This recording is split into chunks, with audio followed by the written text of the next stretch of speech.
So whether you have a new wood stove or an old wood stove, this is just kind of some 101 basics. Keeping in mind that every wood stove manufacturer is different.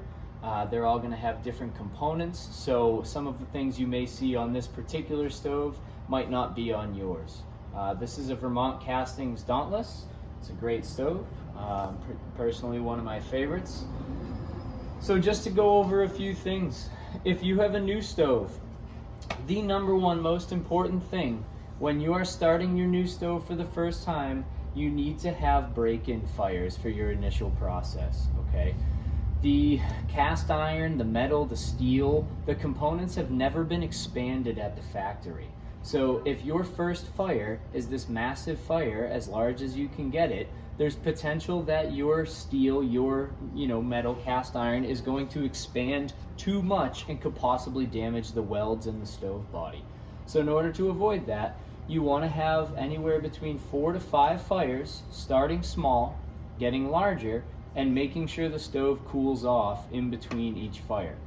To give you an example, over the course of say a weekend, on Saturday morning, you could throw a small log and some kindling in here.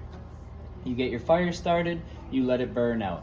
It will cool off a couple hours later, so Saturday afternoon, you could have your second fire, a larger log or maybe 2 small logs and some kindling, and then you have your second fire.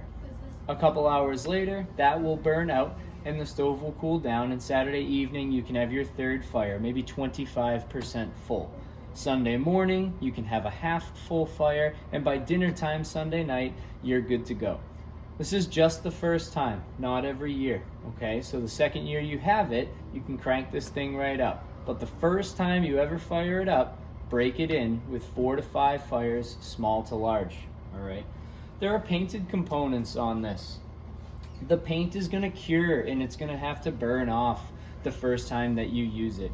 It probably won't happen on your smaller break-in fires, but once it gets up to a good hot temperature on your larger fires, you may see smoke or film coming visibly off the unit, and this is okay, it's totally normal. It's high temp stove paint that needs to cure, all right? It's your initial firing process. Again, once this cures and the paint goes away, it will never happen again. Could be anywhere from 1 hour to maybe 4 hours or so, all right? This is ceramic glass so that it can handle the heat from the fire. No household cleaners on it, all right? No Windex or anything. They have ammonia in them, and the products over time will damage the glass, and this may cost a couple $100s to replace. Notice the gasket on the doors. It's on this side as well as this side over here, okay? It's a braided rope gasket. It may look like it's fraying a little bit, or it may look like it's sticking out here. It's okay, all right? It's not perfect, but don't pick or pull at it. Eventually, it's gonna wear down so much that you'll hear metal on metal, or the adhesive will disappear, it will evaporate, and your rope gasket will hang down, which at that point, it's time to replace, okay? Most stoves have andirons in them. These lift right out, all right?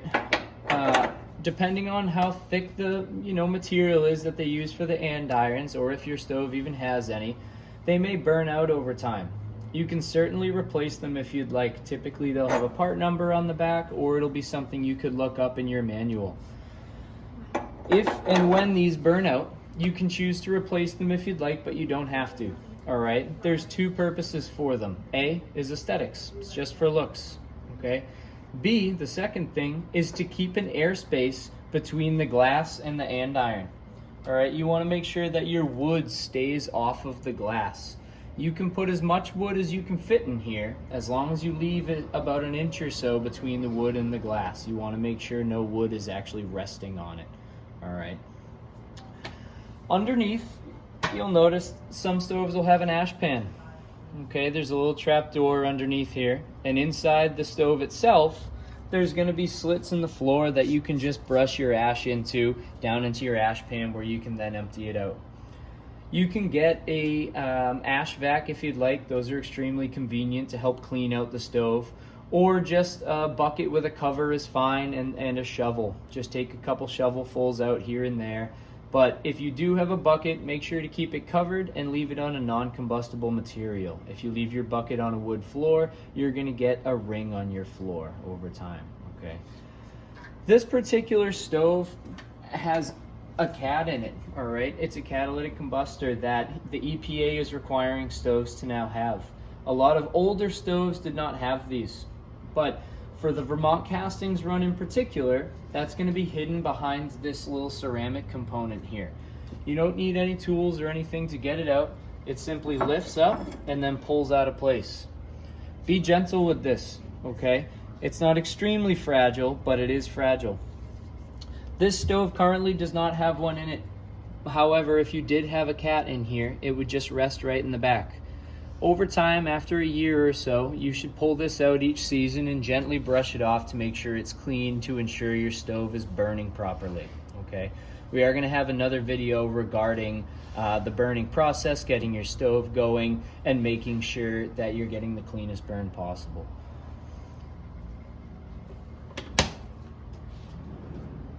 On the side of the stove here, every stove is going to have some sort of air control. The Dauntless here has a little lever on the side, okay? Left is going to be open. I don't know if you can see this in the video, but there's a little O. I like to remember O for open. And on the right is going to be closed, okay? The circle is filled in. This is allowing room air or outside air into the fire for combustion. So when you're starting your stove, you're going to want as much air as possible. So you're going to want this to be completely left, completely open while you're getting your stove started. All right. On the other side of the stove is your damper control. This one is a little easier. It strictly tells you open and closed. What this is referring to is the damper inside your stove. So if you look up through the back here, since we don't have stovepipe attached to it, this is open and you can see the flap folds down. So all the exhaust, all the heat that rises from the fire is going to go right out the vent, okay? When I close that, what that's going to do is now that forces the smoke, the heat, the exhaust to go down and go through my catalytic combustor before it goes up through the smokestack, okay, and up through the chimney. That's going to allow for our secondary burn. That's going to allow for our cleanest burn.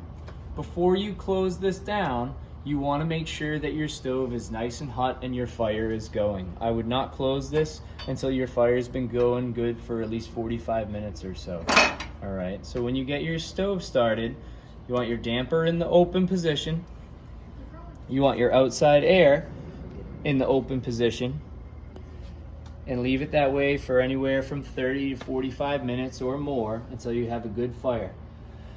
After that point, you can start to turn these things down a little bit. You can close your damper, you can close your outside air a little bit. Every person's house, every person's stove, every person's wood is going to be slightly different than everyone else's. All right, so depending on your house, your stove, your wood, you are going to learn how to use your stove correctly, okay? Your neighbors may be able to run their stoves differently, but you should learn how yours works. Get a feel for it. There's no right or wrong way. If you have bad wood, you're going to need more air. You may have trouble getting it started. You want to make sure your wood is nice and dry. If it's a crystal clear night in the middle of February, you may be able to get your stove started very easily, as opposed to a night where it's 40 degrees and it's raining out, okay? So pay attention to the weather, pay attention to your wood, pay attention to the heat and your air, and just try to get a feel for it.